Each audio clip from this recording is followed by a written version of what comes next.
les bendiga, hermanos. El día de hoy es domingo y pues tenemos nuestra escuela dominical desde nuestros hogares, reunirnos, hacer nuestro altar familiar. Como sabemos, nuestro hermano Melino es nuestro maestro, juntamente nuestro hermano Abraham. Nuestro hermano Melino está pasando una situación difícil de salud con nuestra hermana Carmelita, su esposa, y ambos son líderes en la escuela dominical. Mi hermana Carmelita es secretaria y mi hermano Melino es nuestro maestro de escuela dominical. Y antes de empezar esta clase, quisiera que me acompañen desde donde estén, inclinemos nuestras cabezas y podamos hacer una oración por ellos en esta hora. Señor Jesús, nos acercamos delante de tu presencia, Padre eterno, reconociendo tu grandeza y tu poder, Señor, reconociendo que somos tus hijos, reconociendo, Señor, que solamente en ti hemos creído y confiado, Padre eterno. Te ponemos en tus manos la vida de tu hijo Omelino y la vida de tu hija Carmelita, Señor. Gracias porque ellos han sido ejemplo a seguir en la iglesia, Padre. Te rogamos misericordia, Padre Santo, en esta hora y te pedimos que tomes el control de su cuerpo, Señor, y que los ayudes, que traigas sanidad a ellos, Padre Santo. Dentro de tu grande misericordia y amor, Señor, suplicamos hoy por ellos. En tus manos está la vida de tus siervos, Padre Santo. Allí donde están ellos en este momento, Padre Santo, toma el control de ese cuerpo, Señor, y que tu misericordia los inunde. Que tu mano sanadora, Señor, llegue a su vida, Padre Santo. Que tu misericordia, Señor, podamos alcanzarla si nos unimos en oración. Gracias, Padre, Hijo y Espíritu Santo. Amén y amén. Aleluya. Gloria a Dios. Pues sabemos que nuestro hermano Melino es nuestro maestro y siempre se le extraña ese carácter que él tiene para enseñar. Le damos gracias a Dios por su vida, hermanos.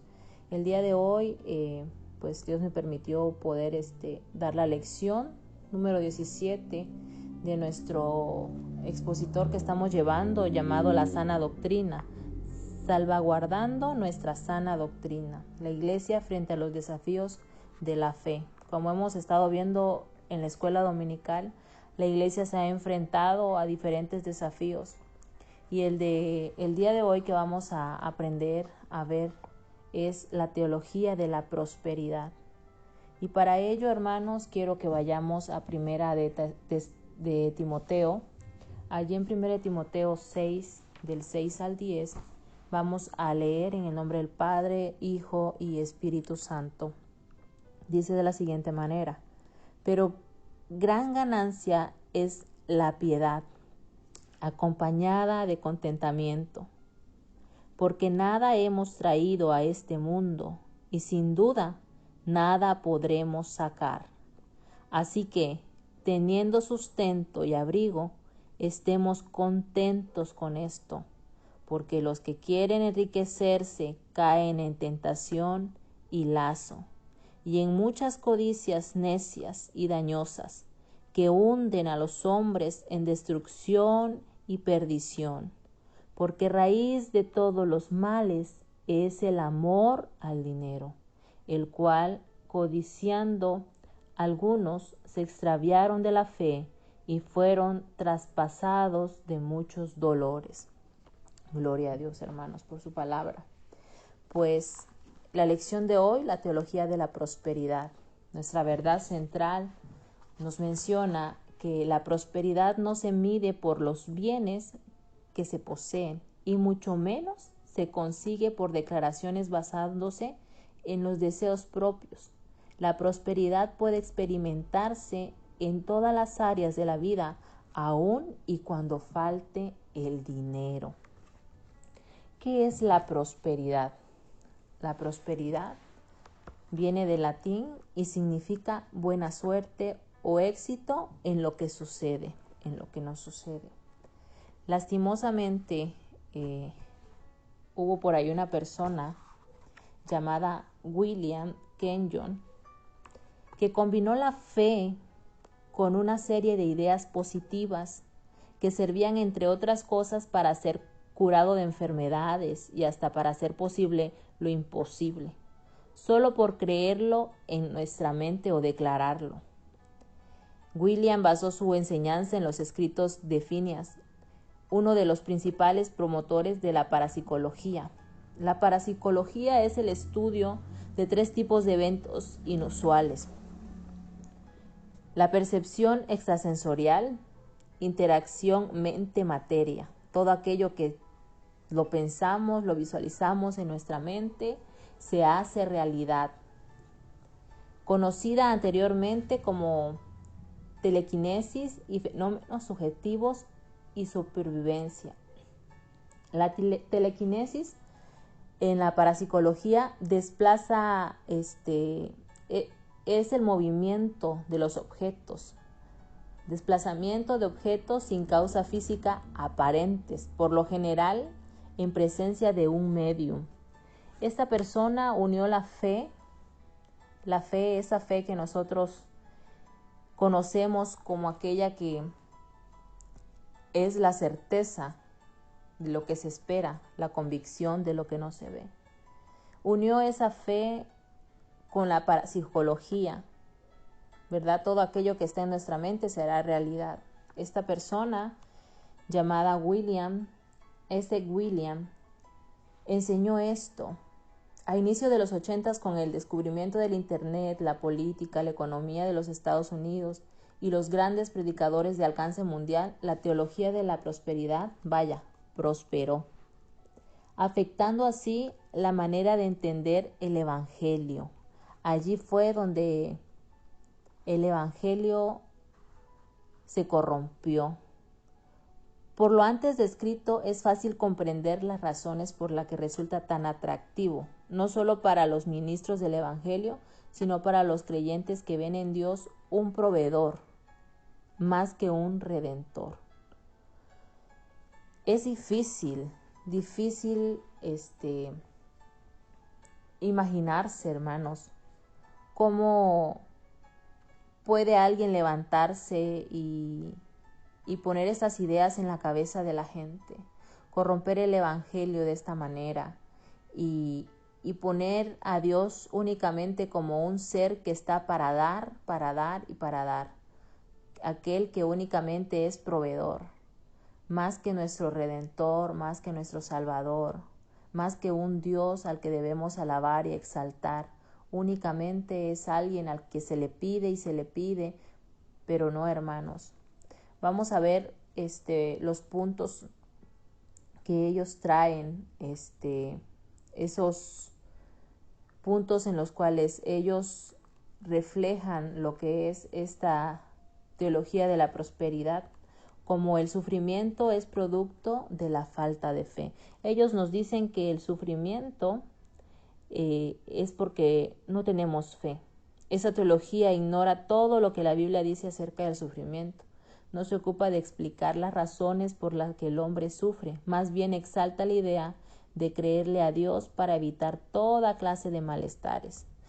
Comúnmente aseguran que solo hay que activar la fe con una frase como yo lo creo, yo lo recibo, y automáticamente el sufrimiento, el dolor y todo lo que provoca se irá dejando libre al creyente para una vida próspera. Amados hermanos, el sufrimiento, dice el Señor Jesucristo, en el mundo tendremos aflicciones.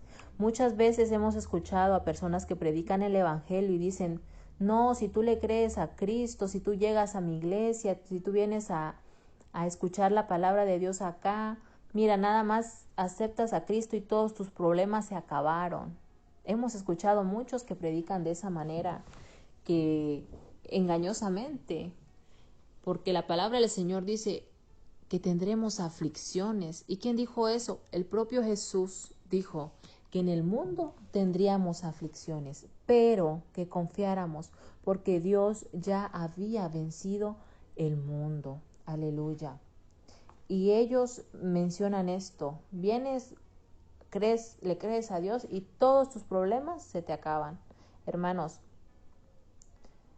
la Biblia nos enseña de que Dios ya venció la muerte, ya venció la enfermedad, ya venció la tribulación en nuestra vida, y que nos ha dado esa libertad y esa recompensa que será ganada en los cielos, porque dice que allá no habrá llanto, no habrá tristeza, no habrá dolor, ¿verdad?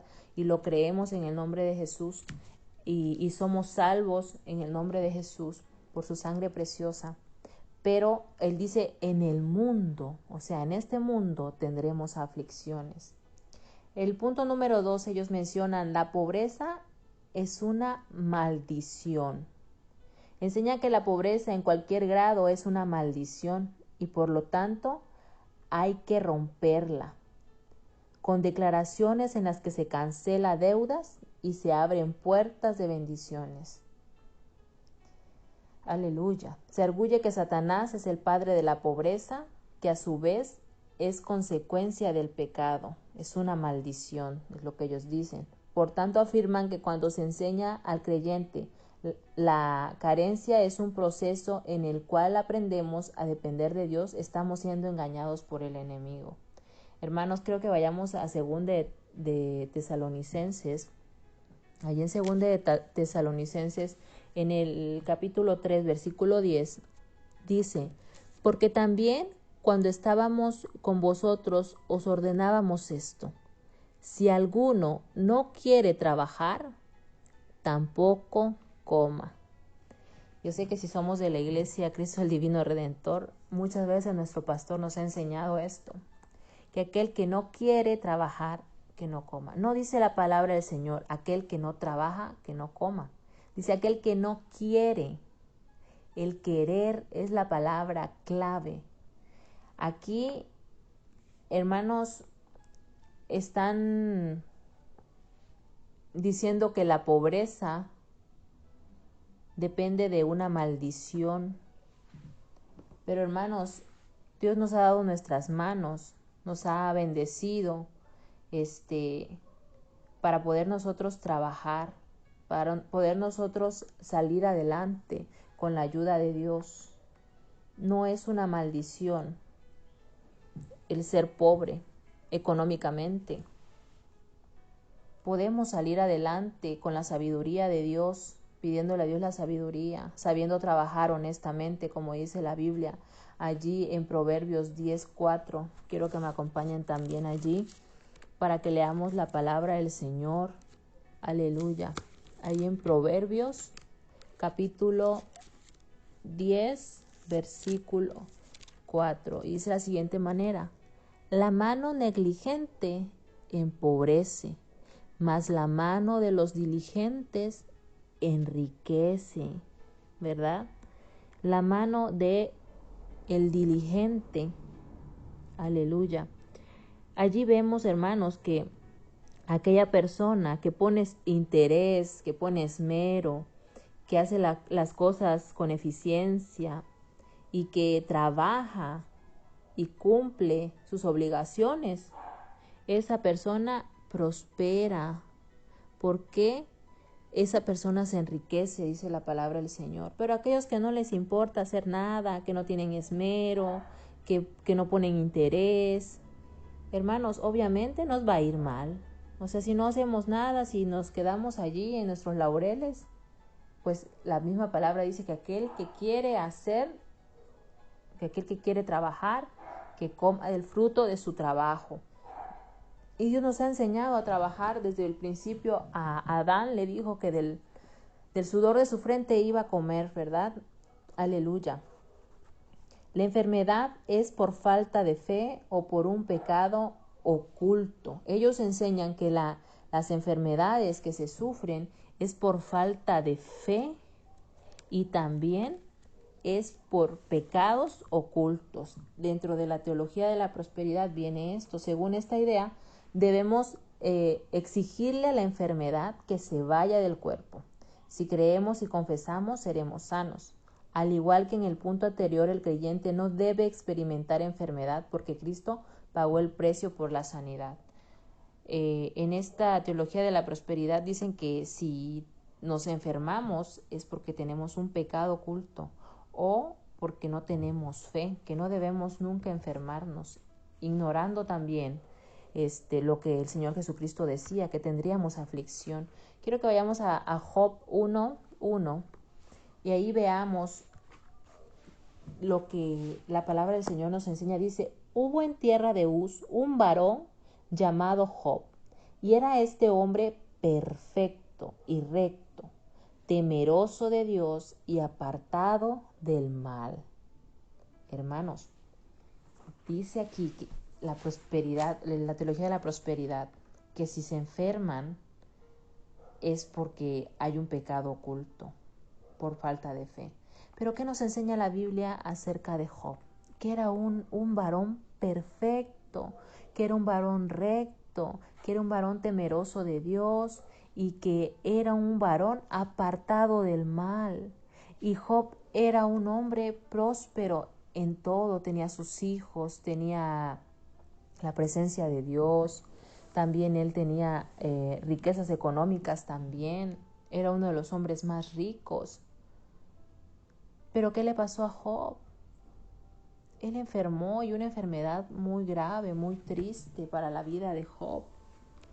Amados hermanos, no dejemos que el diablo nos engañe, ¿verdad?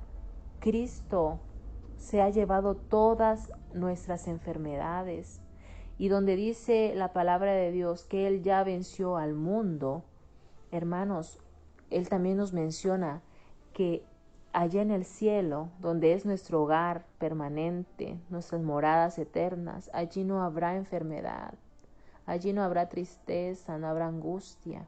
Es allí donde está la victoria, hermanos. Nuestra victoria es allí. La salvación que hemos recibido de parte del Señor nos llevará a ese lugar donde Cristo ya ha preparado el lugar, donde no habrá esas enfermedades que sufrimos aquí, donde no habrá esas angustias que sufrimos en este mundo, porque en este mundo están las aflicciones, las angustias, el dolor, la tristeza, la enfermedad, pero Dios ya ha vencido, ya nos ha sanado a través de esa sangre preciosa, porque ha roto esas maldiciones y nos ha llevado, hermanos, a través de nuestra fe. Nosotros sabemos que estaremos un día en aquel cielo y esa tierra nueva donde no habrá todo esto que sufrimos en esta tierra. Aleluya. Quiero llegar al siguiente punto. La ley de la siembra y la cosecha. Interpretan literalmente Marcos 10:30, donde dice: recibirá en esta vida 100 veces más cosas, terrenos y familia, entre otros pasajes. Según esta doctrina, significa que en el momento en el que el creyente pone en manos de Dios sus bienes, estos se multiplican de manera que entra en un proceso de riqueza ilimitada. Tristemente, mucha gente cae en esto, hermanos, porque como leíamos en un principio, allí en Tesalonicenses, el amor del dinero, ¿verdad? El amor al dinero. Hermanos, es uno de los males. Ahí en Timoteo leíamos de cómo dice: porque nada hemos traído a este mundo y nada podremos sacar. Así que teniendo sustento y abrigo, estemos contentos con esto. Porque los que quieren enriquecerse caen en tentaciones y lazos de engaños, ¿verdad? De esa gente que dice: si tú me das, Dios te va a bendecir, como la siembra. Siembra tu dinero aquí y ese árbol crecerá y serás rico ilimitadamente. También ellos hablan de los pactos de fe. Una cantidad de dinero, entrega una cantidad de dinero que sea suficiente, entre más dinero mejor, para poder asegurar que la bendición que esperas sea liberada.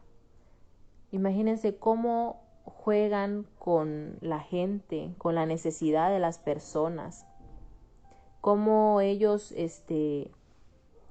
manejan esto únicamente para sacarle dinero a las personas, porque Dios no te pide un quinto para sanarte. Dios no te pide dinero para darte la salvación.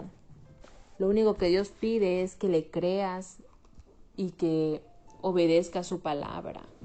Pero ellos han llegado a pedir dinero, y hemos visto en la televisión, hemos visto en lugares, iglesias, donde siembras tanto y Dios te va a bendecir. Si no siembras, tú no serás bendecido, Dios no te va a bendecir. Si tú no das dinero, todo lo manejan con dinero. Entre más dinero, mejor para poder asegurar las bendiciones.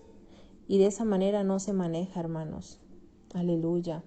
Dios es un Dios bondadoso, misericordioso, y Él sabe cómo bendecir a su gente, a su pueblo. Así es como se puede ser sano únicamente en esta teología de la prosperidad. Es difícil o incluso pactar en el nombre y a favor de otros que estén atravesando dificultades. Imagínense si mi hermano está atravesando dificultades pero él no puede llegar, no importa, tú trae el dinero y aquí hacemos lo que tenemos que hacer para que él sea sano. En otras ocasiones la palabra de Dios que se recibe se debe sellar con dinero antes de que otro lo haga y le arrebate la bendición. Imagínense. A estos pactos se le llama también promesa de fe, pues la persona se compromete por fe a dar lo que no tiene, creyendo que lo tendrá. Se interpreta el pacto de Dios con Abraham como una promesa de bendición financiera. Hermanos, imagínense, hasta llegar a ese punto. Hemos visto muchos videos y por causa de esto, de esta mala interpretación de la palabra, de esas malas enseñanzas, de esas malas doctrinas, mucha gente se ha perdido y se ha alejado del evangelio, porque ahí no dicen, bueno, la gente no sabe y ellos creen que todos los evangélicos, todos los cristianos es lo mismo, solamente es para sacar dinero, solamente es para engañar a la gente y dejarla pobre. O mucha gente piensa que los evangélicos son personas que solamente están pidiendo dinero y que de eso viven, vividores, hasta los pastores los tienen catalogados de esa manera. Y qué triste que las almas se pierdan por este tipo de cosas, por la mala enseñanza.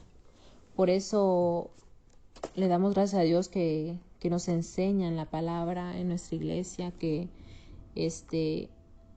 nos están enseñando a salvaguardar nuestra sana doctrina y que nos están enseñando a la iglesia que hay desafíos de la fe que nosotros necesitamos conocer para que podamos ayudar a aquellos que están perdidos, aquellos que han caído en garras del diablo, donde están siendo mal enseñados.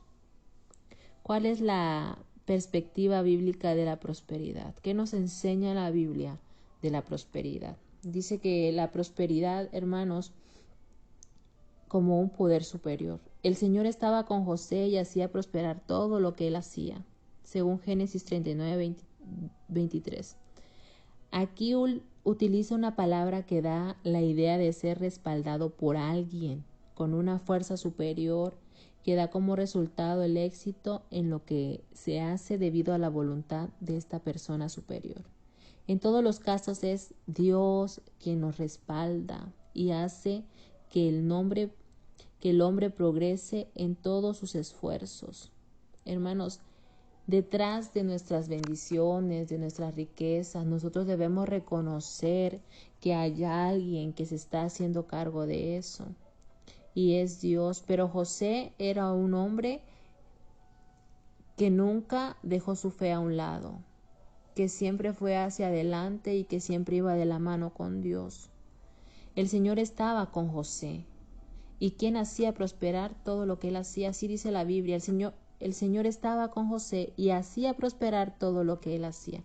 No era José el que se prosperaba a sí mismo. Había alguien que era quien lo bendecía, quien hacía prosperar su camino. Era Dios que respaldaba a José. Es una fuerza superior que da como resultado el éxito, y esa fuerza es la de Dios. La prosperidad como espacio para vivir. Y dijo: ¿por qué ahora, Jehová, nos has prosperado y fructificaremos en la tierra? Según Génesis 26, 22. La palabra prosperado da la idea de que Dios le dio a Isaac el espacio suficiente para vivir de tal manera que no existiera límites y pudiera reproducirse en todos los sentidos. Aquí vemos que una vez más es Dios quien da el espacio, los recursos suficientes para que podamos vivir. Es Jehová, hermanos, el que nos da. No es que nosotros vamos y le damos dinero a Dios para que Él nos dé a nosotros más, nos los multiplique. No es por eso. Es porque Dios ve el corazón, la obediencia, la sujeción a su palabra. Como lo dice la prosperidad, como la sabiduría. Allí quiero que vayamos a Josué 1:7. Y esta palabra, hermanos, es de gran bendición para nosotros porque podemos entender por qué somos bendecidos. Aleluya. Y dice de la siguiente manera: solamente esfuérzate y sé muy valiente para cuidar de hacer conforme a toda la ley que mi siervo Moisés te mandó. No te apartes de ella ni a diestra ni a siniestra, para que seas prosperado en todas las cosas que emprendas. Aleluya. Este pasaje se identifica ser prosperado con ser sabio. Esta sabiduría se alcanza al guardar, al repetir, al meditar y al obedecer la palabra de Dios. En el versículo 8, si seguimos leyendo, nos dice de la siguiente manera: nunca se aparte de tu boca este libro de la ley, sino que de día y de noche meditarás en él, para que guardes y hagas conforme a todo lo que en él está escrito, porque entonces harás prosperar tu camino y todo te saldrá bien. Harás prosperar. Aquí vemos la palabra prosperar una vez más. Ahora esta palabra prosperar cambió a la que se usa en Génesis 39:23. Podemos ser sabios por guardar y obedecer la palabra de Dios, y entonces, solamente entonces, seremos respaldados por Él. Depende de la sabiduría del Eterno y no de la nuestra, hermanos. Hermanos, si guardamos la palabra de Dios, Él se agrada de la gente que le busca de todo corazón, aquellos que no se apartan de su palabra, que siempre están meditando en ella, que de día y de noche buscan a Dios para guardar su palabra, para bendecir su nombre, y todos aquellos que hacen conforme a todo lo que en la Biblia está escrito. Imagínense cómo no se va a agradar Dios, ¿verdad? Allí dice que entonces seremos prosperados, nuestro camino será prosperado, hermanos. Aleluya. Dios siempre nos prospera al buscar siempre su palabra, no al darle dinero, no al darle siembras milagrosas, no al declarar y decir, yo recibo, yo sé que mañana, en un mes voy a recibir $1,000,000, sin siquiera tener necesidades, ¿verdad? Dios nos bendice de acuerdo a su sabiduría. Dios sabe en qué momento darnos.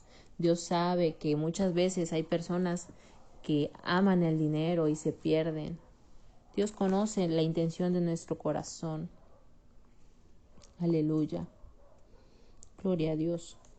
La prosperidad es un medio, no un fin. La prosperidad en la Biblia es el medio por el cual el hombre es bendecido en todas las áreas de su vida. Aleluya.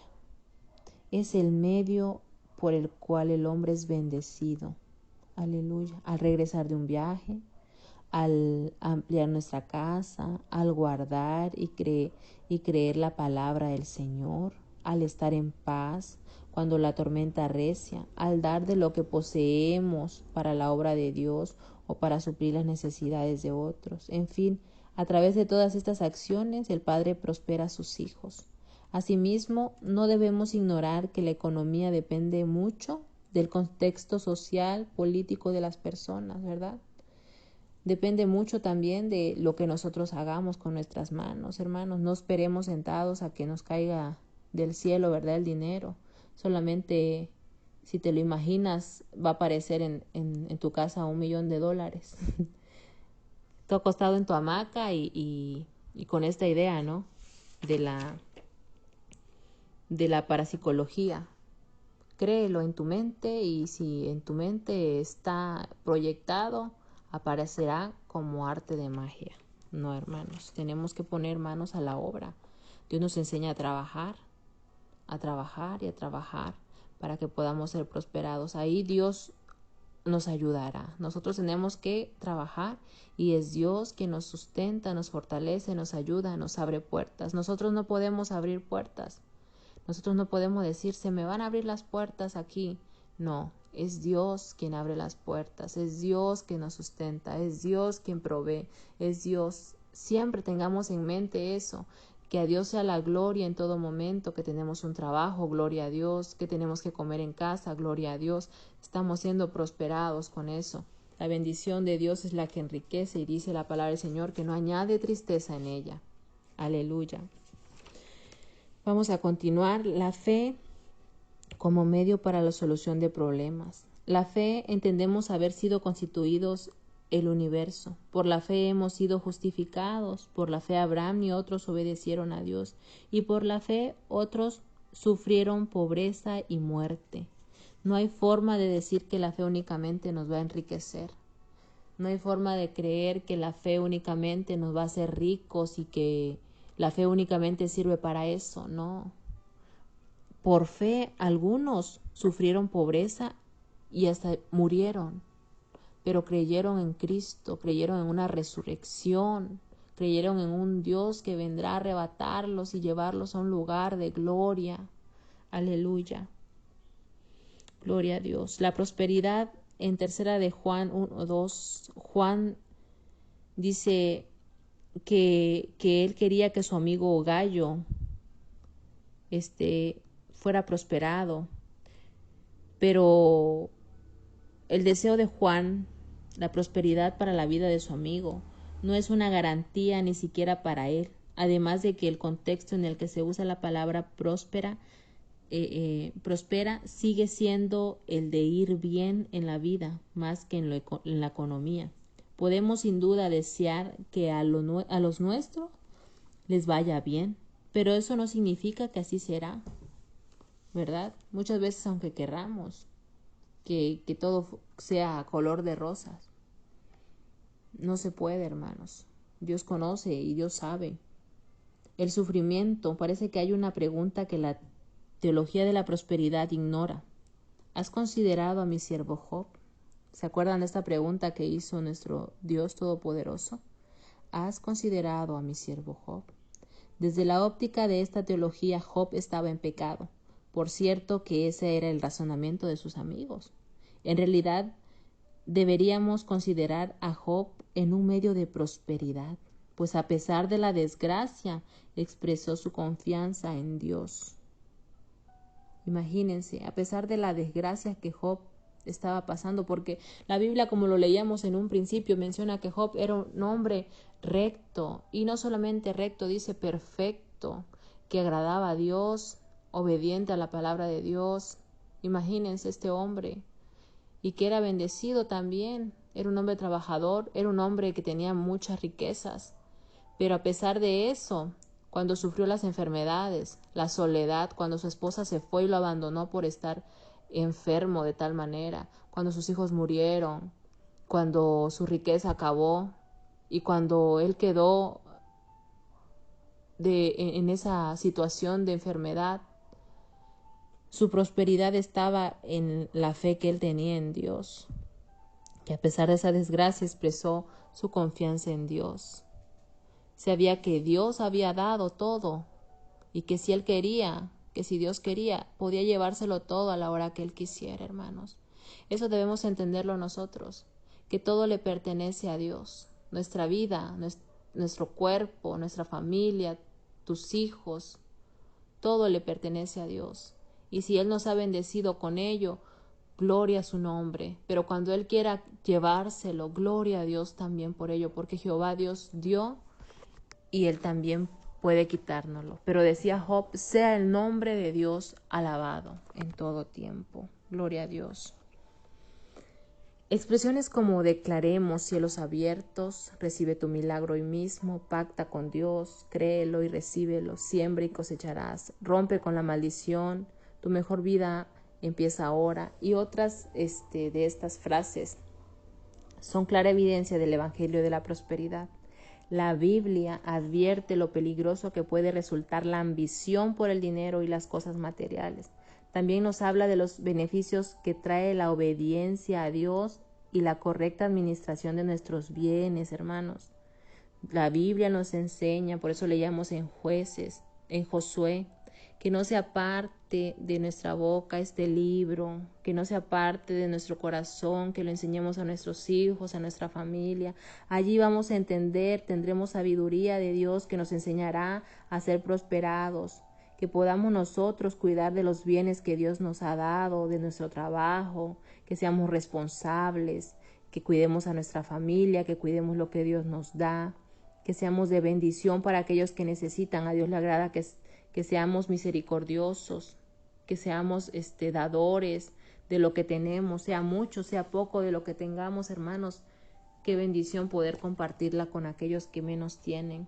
Debemos dar por las motivas y correctas razones, con el corazón agradecido a Dios, porque Dios ama al que da con alegría y sencillez de corazón. El creyente da sin pensar alguno y sin que exista una necesidad para hacerlo. Nosotros como creyentes, si vamos a sembrar algo para la obra de Dios, si queremos donar algo para la obra de Dios, no es porque querramos que Dios nos dé y multiplique. No lo hagamos con esa intención. Lo hagamos con la intención de ser de bendición para otros, porque estamos agradecidos con Dios, porque reconocemos que de Dios viene todo y que queremos exaltar su nombre, no porque Él nos va a dar más, no, sino porque somos agradecidos con Él, porque le amamos. Y es más, Dios no se queda con nada, amados hermanos. Él siempre nos bendice cada vez más y nos ayuda. Y qué mayor razón que nos ha dado la salvación y ser agradecidos con Él. Aleluya. Unos dan a manos llenas y reciben más de lo que dan. Otros ni sus deudas pagan y acaban en la miseria, dice Proverbios 11:24. Gloria a Dios. Unos dan a manos llenas y reciben más de lo que dan. Otros ni sus deudas pagan y acaban en la miseria. Quiero que vayamos también allí al libro de 1 de Pedro 4:11 al 17, y con esto vamos a terminar la lección del día de hoy, hermanos. Gloria a Dios. Acompáñenme con sus Biblias para que podamos leer la palabra. Dice de la siguiente manera, 1 Pedro 4:11 al 16: si alguno habla, hable conforme a las palabras de Dios. Si alguno ministra, ministre conforme al poder que Dios da, para que en todo sea Dios glorificado por Jesucristo, a quien pertenece la gloria y el imperio por los siglos de los siglos. Amén. Amados, no os sorprendáis del fuego de prueba que os ha sobrevenido, como si alguna cosa extraña os aconteciese, sino gozaos por cuanto sois participantes de los padecimientos de Cristo, para que también en la revelación de su gloria os gocéis con gran alegría. Si sois vituperados por el nombre de Cristo, sois bienaventurados, porque el glorioso Espíritu de Dios reposa sobre vosotros. Ciertamente de parte de ellos Él es blasfemado, pero por vosotros es glorificado. Así que ninguno de vosotros padezca como homicida, o ladrón, o malhechor, o por entremeterse en lo ajeno. Pero si alguno padece como cristiano, no se avergüence, sino glorifique a Dios por ello. Busquemos, hermanos, el defender la sana doctrina, el enseñar a aquellos que Dios bendice y que ya nos ha bendecido con la salvación, ¿verdad? Enseñemos a aquellos que la prosperidad no solamente es económica, que la prosperidad Dios nos los da en muchas áreas de nuestra vida y que aunque no haya dinero, podemos ser prosperados. Amén. Que Dios es un Dios todopoderoso y que necesitamos nosotros reconocerlo como Dios antes como un proveedor. Porque si lo reconocemos como Dios y lo exaltamos y lo bendecimos y le obedecemos, Él también suple nuestras necesidades. Dios los bendiga en esta hermosa mañana, hermanos. Que Dios los guarde. Espero que Dios nos ayude en cada momento, en esos momentos difíciles, y que Él sea nuestro proveedor, reconociendo lo que sin Él no somos nada, y que es Él el que nos ayuda, que nos exalta, que nos sustenta, y que sin Él, hermanos, únicamente somos humanos, huecos y vacíos, que Él es el que llena todo y que nos hace ser bendecidos. En el nombre de Jesús damos gracias en esta hora y que Dios los bendiga. Amén.